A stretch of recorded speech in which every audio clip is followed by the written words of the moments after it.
Okey, kembali semula bersama dengan saya. Seperti yang dijanjikan, saya akan bersama dengan seorang individu yang sangat berpengalaman. Tangan dia ni kira tangan magic lah. Kalau sentuh je apa pun motosikal mesti jadi.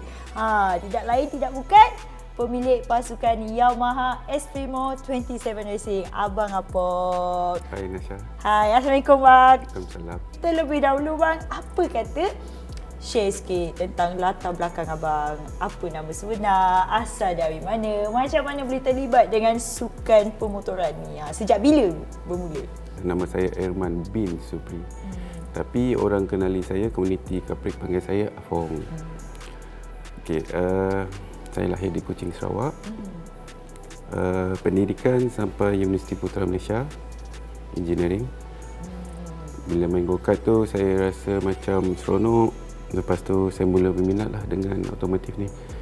Lepas tu saya belajar untuk tuning kereta. Kat situ saya start dengan racing ni lah. Lepas tu UNISA ada panggil saya untuk masuk Formula SAE University. Dan kita masuk beberapa event dan menang. Okay, selepas tu saya pergi ke Honda Fighter kategori Wira juga. Bersama pasukan YSP. Saya pergi ACK. Oh, Ya. abang pergi ACK tu saya tak perasan. Yang ni saya baru tahu. Time tu sama dengan Zamri Baba baru masuk Honda. Umur 15 saya dah masuk majlis motor. 14 lah macam tu. Ya. Oh, abang pergi ACK tu memang saya terkejut. Hari ni saya baru tahu. Tapi sekejap je. Okey, tapi bang, keadaan masa tu macam mana? Sebab kalau nak ikutkan sekarang zaman, orang kata zaman era baru. Waktu abang tu 2011 tu kira lama lah. Saya pun kecil lagi masa tu. Apa yang saya lihat, dia stay dengan cara, contohlah ya, orang ni dapat bagus, dia akan stay. Proses untuk upgrade tu kurang. Kalau kita try nak buat satu baru tu akan dilarang lah atau tak dibenarkan. Tapi waktu abang beralih ke apa tu, orang katakan daripada 4 roda ke 2 roda tu, sama ke sistem dia? Kalau main go-kart tu dia tak banyak sangat, cuma dia lebih kepada setting chassis. Untuk track ni, contoh caster untuk front depan berapa degree, talk in talk out, benda macam tu lah. Lebih pada ride hard macam tu lah. Tak banyak macam kita buat dekat motor. Sebab motor ni dia sangat sensitif. Kita tak boleh handle motor macam 4 roda. Sebab apa? Sebab dia ada faktor manusia. Perubahan badan, posisi badan atas motor ni, dia akan efek banyak dekat suspension. Dari pandangan abang sendirilah, macam mana perubahan zaman ke zaman tu? Ada banyak beza tu, Bang? Banyak perbezaan. Pertama sekali untuk pasukan lah. Benda ni akan terasa adalah kos yang sangat mahal. Perubahan yang kedua, pengetahuan atau ilmu yang perlu ada pada satu tim tu. Dari segi mekanik, dari segi data engineer. Bagi saya, kalau macam kita dah, contoh kita ambil dekat MotoGP, dekat CEV ataupun mana-mana race kat Europe, diorang semua dah terdedah dengan data logo yang lebih canggih. Contoh macam 2D ataupun AIM. So sekarang bila diorang tengok kepada data tu, baik data engineer belajar dengan rider kat Europe, diorang akan tunjuk graf, dia akan berbincang sama dan apa masalah dia. Dekat situ dia akan cuba counter measure benda tu. Saya amalkan prinsip knowledge is power. Lepas tu dulu waktu saya bersama TKKR, saya ada bagi peluang oleh bos TKKR, Cik Ari Syam, terima kasih pada dia. Dia bawa saya pergi ke CEV dan saya banyak belajar dekat situ lah. Dan saya ada kontak-kontak juga dengan mekanik luar daripada Spain. Yes, so saya masih kontak sampai sekarang.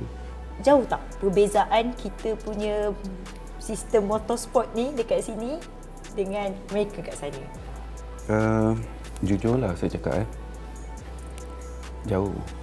Mekanik untuk CEV atau MotoGP, diorang kena ada kelulusan mechanical engineering minimum. Dan selepas graduasi daripada universiti, diorang akan pergi ke sekolah racing. Kat situ lagi setahun untuk mekanik, kalau untuk data engineer 2 tahun. Untuk Malaysia ni, kalau kita nak ambil macam tu, sakit lah. Terutama nak bayar gaji-gaji mekanik kan. Dan betul. perjalanan mekanik tu nak pergi tu mahal. Tapi kita boleh shortcutkan benda tu dengan buat kelas lah. Contohlah, two wheel. Buat satu kelas, ajar benda tu. Jadi benda tu membantu proses untuk motorsport team kita kat Malaysia ni naik lebih cepat. Okey, tahun ni pasukan 27 Racing tahun pertama. Wow, memang orang katakan hebat, memberi cabaran kepada pasukan yang pegang title 4 tahun berturut-turut, mengejar, orang katakan mengejar title kejuaraan. Okey, pelumba dari pasukan 27 Racing. Abang pernah memang dari awal, abang pernah simpan apa orang katakan cita-cita ataupun impian ke untuk menubuhkan sebuah pasukan yang ada sekarang ni di kategori Wira KBS? Nak jawab jujur ke? Soalan macam ni tu. Saya tanya soalan, abang tanya saya balik soalan. Okey. Sebenarnya impian tu tak ada pun nak buka tim sendiri.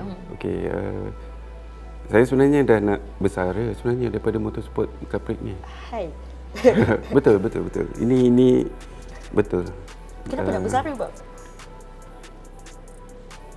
Panjang cerita. Panjang cerita dia. Time tu saya dah kerja dekat Kumar Racing. Dengan gaji yang selesa lah. Lepas tu saya dipanggil oleh Yamaha untuk bantu dalam MSBK. Dan saya pergi. Time tu mungkin Yamaha ada approach saya untuk bantu diorang buka satu tim untuk development punya tim lah. Daripada One Man Race pergi ke Wira dan naik ke atas. Jadi kita baru buka, orang katakan buka dimah sikit je tentang 27 Racing ni. Banyak lagi, bang. Tapi Jangan copy banyak sangat. okey, kembali semula dengan saya dan masih lagi bersama dengan pemilik Yamaha S-Remo 27 Racing, Abang Apong. Bukannya pasukan yang orang kata baru masuk yang biasa-biasa je tau. Tapi pasukan yang mencabar kejuaraan bagi musim ini. Macam mana sebenarnya orang katakan macam abang set up satu, orang kata sebuah pasukan ni nak jadikan macam sekarang lah, ada 3 buah motosikal, dan saya nak tahu juga mana asalnya nama 27 Racing tu. Okey, saya jawab yang nama dulu ya. Okey. Saya daripada kecil memang minat motorsport lah. Pertama, idola yang saya tengok adalah Ayrton Senna. Mendiang Ayrton Senna, dia pakai nombor 27. Tapi yang betul bagi impact dekat saya adalah Casey Stoner. Saya ikut dia daripada 125, 250. Dia bukan daripada family yang senang. Dia family yang susah dekat Australia. Bila dia beranjak daripada 250 ke MotoGP, dia masuk pasukan Ducati. Sudah beberapa dekad, Ducati tak pernah di hadapan. Tapi bila dia masuk, dia boleh merealisasikan Ducati punya championship. Dan saya pernah dengar quote dia, kenapa kalau kita nak ubah setup motor, kalau kita boleh ubah sedikit cara tunggangan dan lebih mudah. Kiranya memang jadi satu inspirasi buat Abang Apong lah. Daripada pasukan baru yang boleh mengejar kejuaraan. Jadi soalan seterusnya tu, Menubuhkan pasukan daripada kosong di Nasha bukan kerja yang senang. First kali saya kena cari tempat dulu. Tempat yang sesuai, environment yang sesuai, kemudahan yang sesuai. Saya dah kena pasti benda tu, saya pilih tempat dan saya akan cari mekanik lah. Mekanik ni adalah benda yang suka.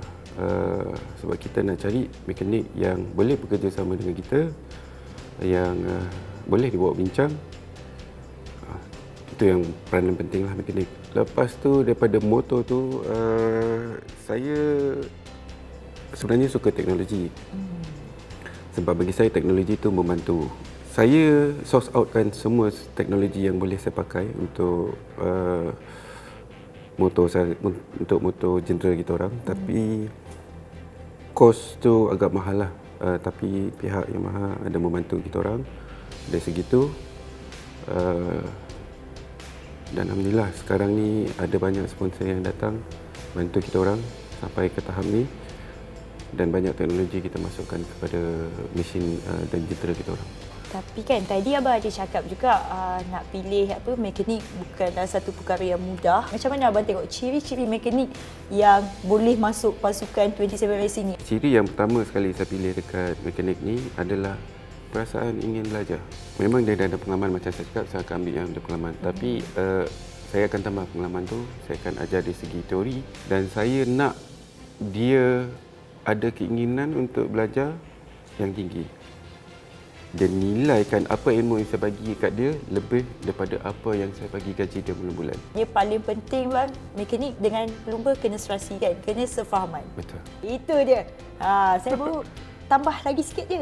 Tapi kita rehat, bukan rehat untuk iklan, rehat untuk menyaksikan VT yang kami sediakan untuk pasukan 27 Racing. Untuk Wira KBS telah pun dimulakan. Dulu di depan. Menuju ke selekor yang terakhir untuk dia sampai di tempat yang pertama. Adit berjaya. Emil Iza Izwan menangi perlumbaan. Dilepaskan sekarang.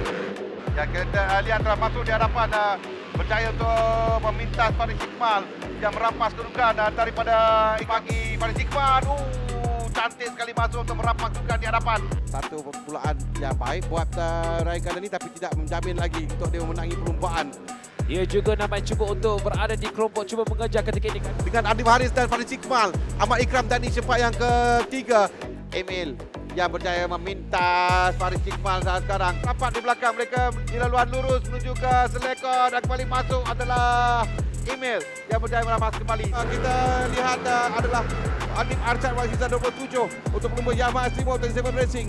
Sebenarnya 3 pelumba ini menjadi tumpuan kita pada hari ini kerana ketiga-tiga ini cuba untuk merapatkan kedudukan.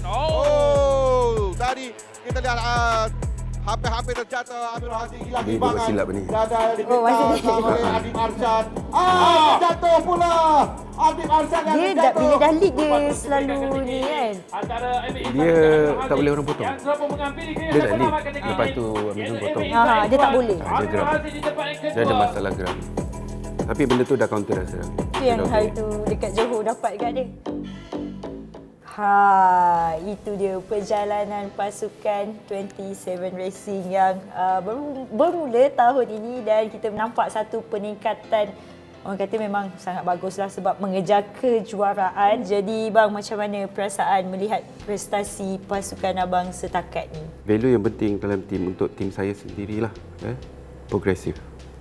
Saya nak rider saya daripada awal masuk sampai towards the end of the season, dia ada progres yang sangat bagus. Itu bagi saya.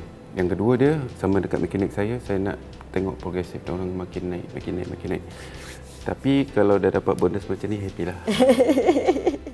Tapi betul, benda tu kalau seiringan, rider kita senang bawa, menang. Saya perasan juga pasukan 27 Racing dah pakai sistem baru 2D. So macam mana bang sistem tu? Sistem dia lebih detail, lebih mendalam. Tapi bagusnya kita boleh menganalisis secara detail dan bebas. Okay bang, sebab kau hujung-hujung ni kan nak juga tanya. Apa, sebab mungkin tadi tak sempat kot saya nak tanya, tapi saya nak tanya juga. Apa benda yang paling, orang kata yang paling sukar dalam menubuhkan sebuah pasukan dan apa kenangan yang paling manis setakat ni untuk pasukan abang? Yang paling sukarlah, saya rasa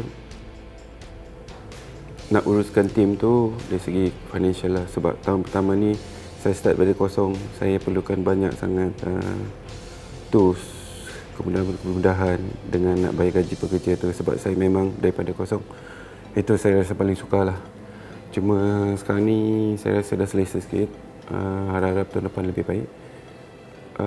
Dan kenangan yang paling baik itu bila rider saya nampak progresif dia towards the end. Itu yang saya rasa betul-betul nampak dia orang dah makin selesa dengan motor, cara tunggangan, skill dia orang lebih baik. Itu saya rasa kenangan paling baik lah. Okay bang, soalan terakhir.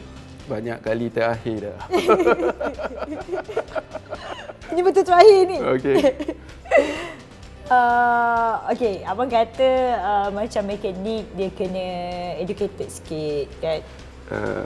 Ya, bukan educated sikit. Dia nak kena cari ilmu terlebih. Okay, bagaimana pula dari segi ibu bapa seorang pelumba ni dan juga orang awam, sebab pelumba-pelumba kita semua muda, sekolah lagi apa semua. Pertama kali saya nak cakap, saya respect lah dengan pengorbanan parent untuk seorang rider ni. Bukannya senang tau. Dia kena bagikan masa tu penting. Bagi saya, ilmu pun penting. Saya akan minta semua keputusan peperiksaan sekolah daripada rider saya. Wow, kena bagi. Kena bagi. Sebab bagi saya, kalau dia nak pergi lebih jauh, dia kena faham bahasa Inggeris, dia kena pandai matematik. Adakah abang rasa kita ni berada di landasan yang betul kat Prik ni? Sebab kita dah lahirkan ramai dah pelumba-pelumba yang berbakat dunia seperti Hafiz yang sebelum ni saya sebutkan. Kita tinggal ni je bang, juara dunia je. Betul. Bagi saya, langkah pertama, juara dekat CEV, juara Moto3, juara Moto2, juara MotoGP. Itu impian yang saya cakap tadi lah. Saya cakap landasan kita betul, cuma nak ketelitian tu lebih. Macam saya cakap, untuk melahirkan rider yang baik memang kewangan yang tinggi ya. Bukan saya nak jadikan ni culture, tapi perlu ada kemudahan dan teknologi tu untuk bantu rider tu. Dia berbalik macam apa yang saya ulang balik. Kita perlukan kemudahan, kita perlu campur tangan kerajaan, menteri, dari segi cukai, dari segi exemption untuk penaja-penaja. Benda tu akan membantu diorang untuk lebih menaja kepada kita. Apa-apa pun Abang Pong, terima kasih banyak kerana Sama-sama. sudi luangkan masa bersama dengan kami dekat sini. Seperti Abang Apong kongsikan, bukan mudah untuk menubuhkan sebuah pasukan, dan kepada anda yang kat luar sana, sebenarnya bukan kerjaya seorang pelumba je, tapi boleh jadi tuner, mekanik, dan semua tu adalah kerjaya dalam sukan pemotoran yang mungkin orang kat luar sana tak tahu. Jadi apa-apa pun, sekali lagi bang, terima kasih banyak.